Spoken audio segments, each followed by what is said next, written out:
I don't know how it's possible to follow the chef, actually. But I'll try. So, thank you for the intro. So I wanted to start by sharing something that's a little embarrassing. I played the lottery. Not just once or twice. I played the lottery once, twice, 3 times a week. And I've done this for the last 15 odd years. And I know the odds. I know the probabilities. I know that playing the lottery is a tax on ignorance. I know that this makes absolutely no sense. So when I buy a lottery ticket, I think about the same thing that all of us do. We think about how winning the lottery would change our lives, right? But I don't think about all of the big ticket items. I don't think about how the cars or houses or trips I would take. I think about how it would affect my daily life. I think about how it would affect what I'm doing this day, what I'm doing this hour, what I'm doing this exact minute. And so to me, these lottery tickets that I buy, they aren't about the big change. They're about the small change, right? So they're about the small things. They're a constant reminder for me to think about exactly what I'm doing that day. And the funny thing is I often don't even check to see if I've won for days or weeks later, and it makes no sense, but it's the act of keeping that ticket in my wallet is a constant reminder to be present in the moment and be a part of what I'm doing right then, that moment in time. So my parents, when I was about 12, my parents took my brother and I out of school, and we went to go live on a sailboat. We actually sailed from Virginia down the East Coast, down to Florida, and the Bahamas. So we spent about a year and a half sailing and traveling and living and exploring. This was not an easy thing to do, as you might imagine. My parents, this took tremendous years of teaching themselves, of learning how to navigate, how to fix everything possible on a boat, fix a sail, fix the engine, how to navigate, how to make sure that we were able to be safe every single night in Anchorage, right? And it wasn't easy to plan for either, right? So we had to parents spent thousands of hours planning and saving, how to figure out how to save money to be gone for a year and a half and how to live this life, right? And they did this through countless hours of learning and doing everything outside of their normal life, outside of work, outside of everything. And it wasn't something that came easy, right? Big decisions like this comes with a cost. It comes with a cost of people and your peers not necessarily understanding why you want to do this. It comes from the cost of a career you maybe seem like you're laying a little bit off track, right? But this commitment to making this big drastic change and towards all of their time they spent learning all of these things on the side so they could make this big commitment to do this. This is kind of what is a big part of how I learned to be kind of where I am. And so Do is one of these places where Do is we tell process stories instead of success stories. We talk about journeys rather than destinations, where we share stories of revolutions, but also of evolutions. So my story is one of multiple kind of slow evolutions over time.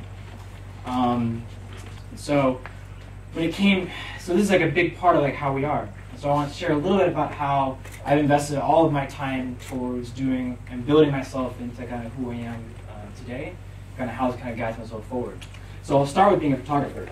I first learned to be a photographer working in dark rooms, working with film in school, but I gave it up for a couple of years after undergrad.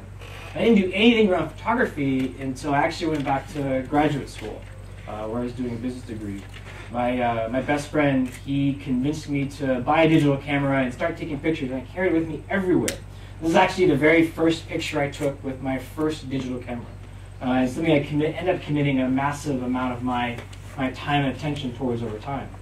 And it's something I spent all of my time on, learning how to use a camera, learning how to edit photos, learning how to share them on the web. And I spent tons of time looking at the stuff that other people create as well. And eventually became really a core focus to everything I did. It became a reason for me to travel, a reason for things to go to, and I structured projects and trips and travels kind of all around the world, kind of around exploring, taking pictures. And it's kind of the act of doing and taking pictures is how I learn. It's how I learn to share my story. It's how I learn to look. It's how I learn to do things.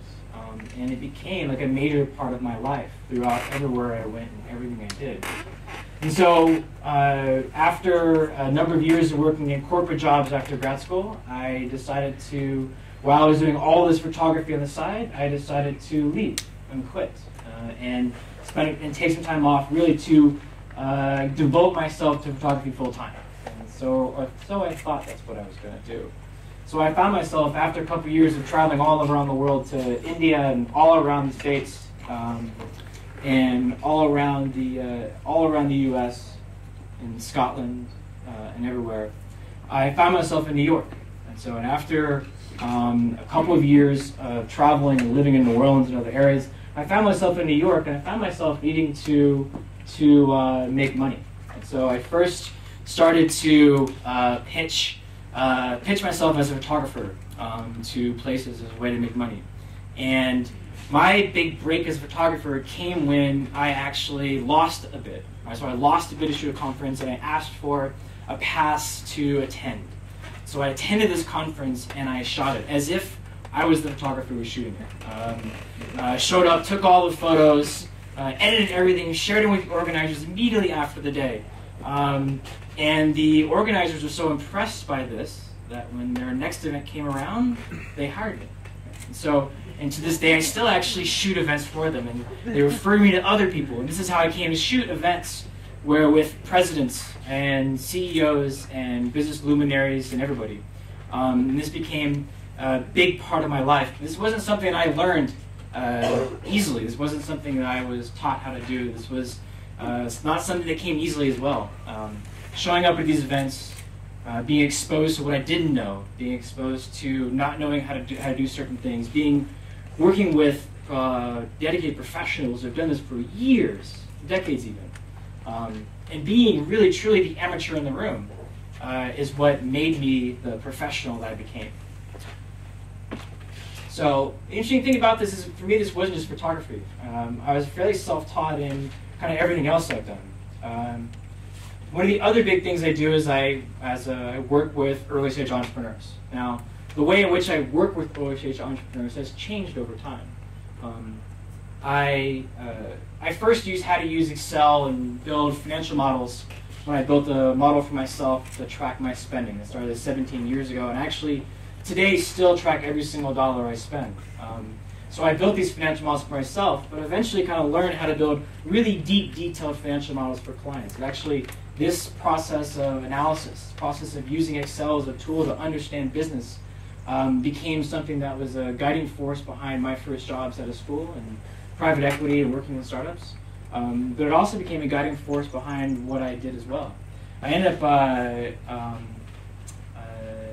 building financial models. After a number of years doing this for clients, I ended up building financial models for clients, for startups, building for friends. People knew I understood how to use the tools, and so they asked me to do this. And by continuing doing financial models for startups and friends over time, it eventually became a big thing that I did. And not something that I wasn't really taught. It's not something you're taught in school. It's not something you're really taught ahead of that. I just really kind of learned by doing. And developed a competency in doing this. And the funny thing about this is it became like a really significant part of my life. But also it became a big struggle for me. And so being asked to do all this stuff for friends and everything became a really, really hard thing to do, and I couldn't find a way to truly scale my impact I was having. And so I decided to turn what I did from a service into a product, and I built template financial models for startups to download. And so thousands of hours later, building models, thousands of hours later, teaching entrepreneurs how to build models, teaching people how to use this. It's now become a really, in tens of thousands of downloads later of these kind of templates I built. It's become a really, really significant kind of part of my life. But it kind of doesn't end there. I also learned, I learned a lot through writing. I've been writing on the web since 2002. I've been writing and sharing. Writing for me is kind of a forcing function. It's a forcing function to kind of really focus my thoughts and develop my ideas around something. There's nothing quite different. There's nothing quite like becoming interested in a subject and becoming an expert enough to actually teach about it. There's nothing quite like using and sharing your thoughts about an idea that you're really no more of an expert on than anyone else, but be willing to kind of share your voice around it. And it's that forcing function of writing, kind of sharing things, that's really been a huge part of kind of everything I've done. It's led to all my successes in life. It's led to the jobs I've gotten. It's led to the projects that have been successful. It's led towards me meeting my wife as well. It's also led me towards what I actually do today, which is working with early-stage entrepreneurs. So for the last 3.5 years, until recently, I worked as a venture capitalist, right, investing into early-stage startups on behalf of a corporate venture capital arm of a big ad agency in the U.S. We invested in early-stage entrepreneurs at the earliest stages, working mainly focusing in the area of advertising and marketing technology.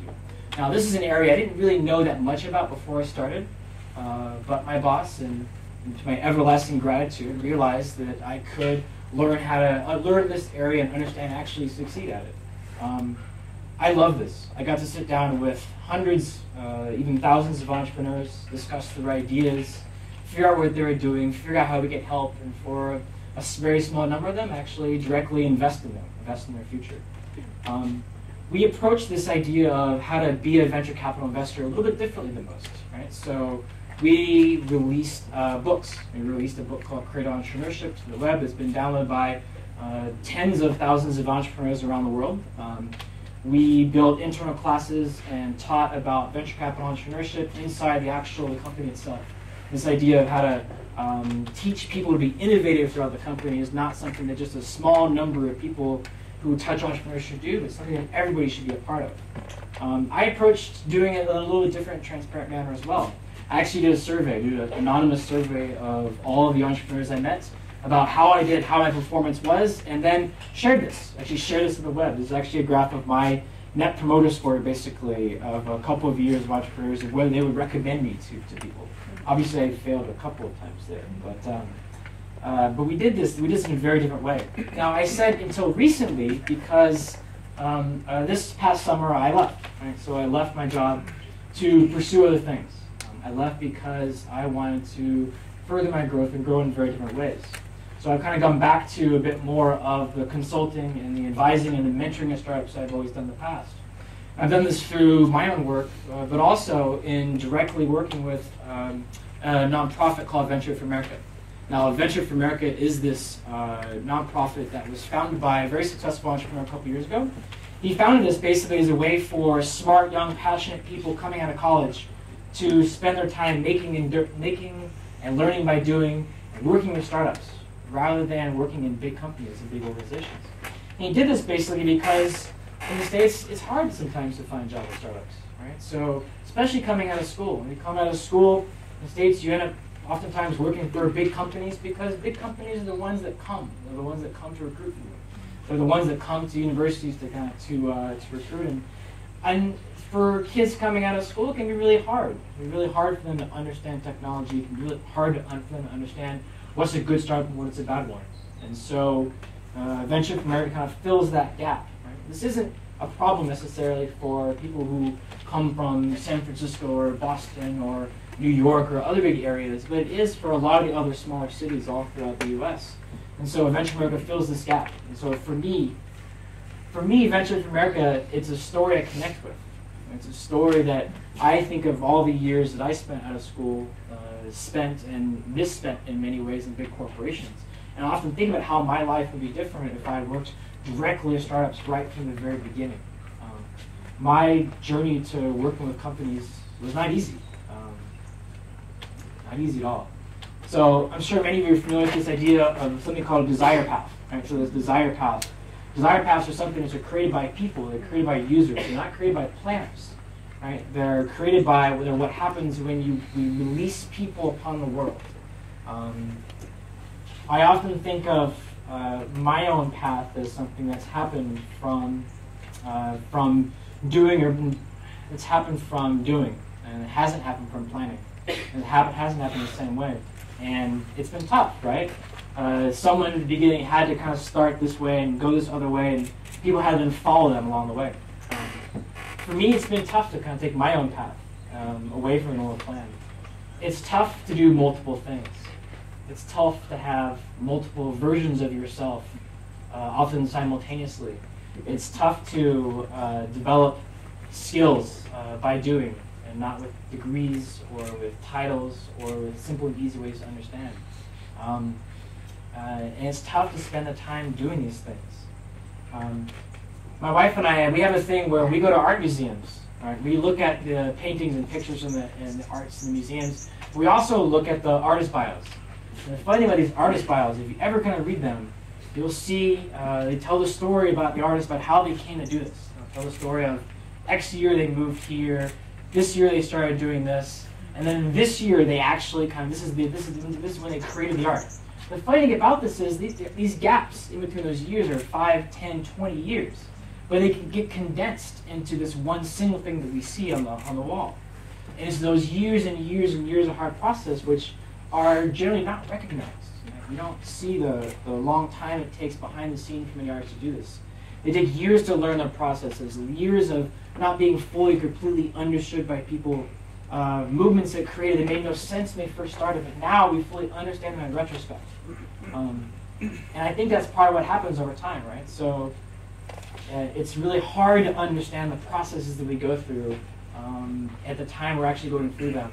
Sometimes even hard, even in retrospect. Hugh McLeod, a writer in the States, he has a thing that's always resonated with me. He has a thing he wrote, said, never compare your inside with somebody else's outside. And what he means by that is, when you see someone else's outside, you see only a smidgen, only a small part of their lives. When we look at ourselves, we see our insides and our outsides. And our thoughts become jumbled up about all these different things going on in our lives. The fact is that everybody has that rumbling going on. Even these people we see they're very simple, the stories they tell, but we don't necessarily see all of the hard parts and the tributes and the tribulations that came towards getting to where they are. One of the reasons I love Do is because Do is where this gets turned inside out, where people share the stories of these processes.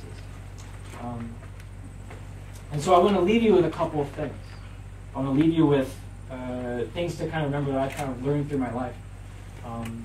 Spend your time learning by doing. Celebrate those that help by doing as well as building. Celebrate projects as much as jobs. Do what you would do regardless of whether you get paid, because if you do it for long enough, you might actually get paid for it eventually. Celebrate the hours you spend learning on your own. Celebrate the endings of projects as much as you celebrate the beginnings of them. Don't worry about the degrees or the titles of the things. Don't worry about feeling an amateur. Use the friction that comes along with building as fuel to the fire. And know that that rumbling inside yourself is something that everybody else feels as well, that few listen to, and that even fewer act upon. Thank you.